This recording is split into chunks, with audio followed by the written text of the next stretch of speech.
everyone! First of all, I want to apologize for the extreme lack of videos that I uploaded. It's been only almost 2 weeks now, and I was just really busy with school, and my mom went to Kenya with her camera that I use to make videos, and because of all my exams I didn't have time to pre-record any videos, so yeah, it really sucked. But I'm back. I've got holiday now, so that means more videos and more reading, which I'm really excited about both. Today I will be discussing 1984 by George Orwell. First of all, this book really blew my mind away. Not in a way that other books blew my mind away. I really enjoyed it, but not because the characters really interested me or because the writing was beautiful, but just because of the ideas that this book contains and because of the message that it brings out. It's just really well done and well written and scary and horrifying. So 1984 is a dystopian science fiction novel, or it could also be described as a literary political fiction. It takes place in 1984 and it was written in 1949, which is a few years after Second World War and at the beginning of the Cold War. And you can really see the influence that these two events have on 1984. This book is set in London, which is a city in Airstrip 1, which is former Great Britain, and that is a region in Oceania, and that's one of the 3 super-states that control the world. The world is almost destroyed by the Second World War, a global atomic war, and a revolution, and after the revolution the party with a capital P gained power, and this party with Big Brother as their leader, they control everyone and everything. Citizens are controlled by 4 ministries: the Ministry of Peace that deals with war, the Ministry of Love that deals with law and order and torture and everything, the Ministry of Plenty that deals with starvation and rations of food, and the Ministry of Truth that deals with propaganda and just basically lies to everyone. Our protagonist is Winston Smith, and he works at the Ministry of Truth, and his job is to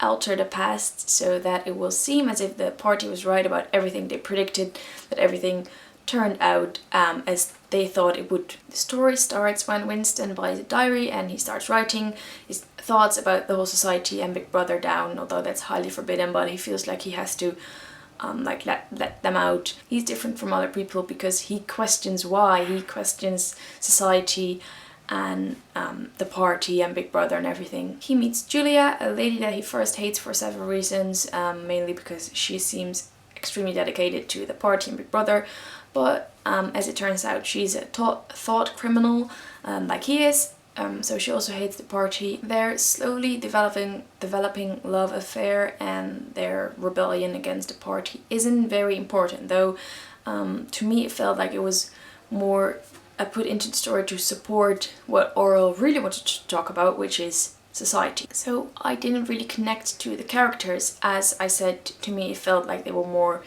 to support the base of the description of how society works. Usually I find it very annoying when I can't connect with the character or when I disagree with the choices they make.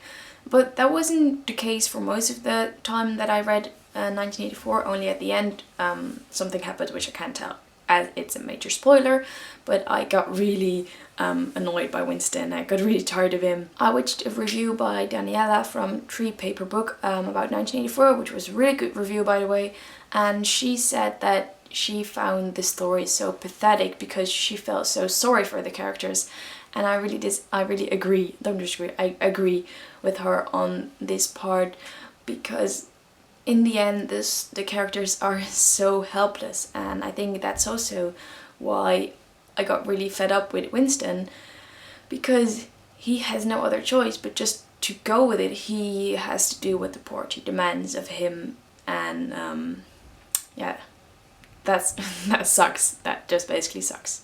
The party is minimalizing the amount of words because in that way the people are not able in any way to express their feelings. If they have feelings against the party, they are just not able to express them. I think that's so super interesting. Like, how can you think of that? There are so many things in this book that are influenced by things that were in the Soviet Union or in the totalitarian countries in the Second World War. For instance, Oceania is ruled by a totalitarian party, which is a clear reference to Hitler and the other totalitarian powers in Second World War. There's also the image of Big Brother refers to the cult of personality that was built up around Stalin in the Soviet Union. But there are also some things that Orwell made up himself, and just so thought through and so interesting. Around like halfway or the end of the book, there's a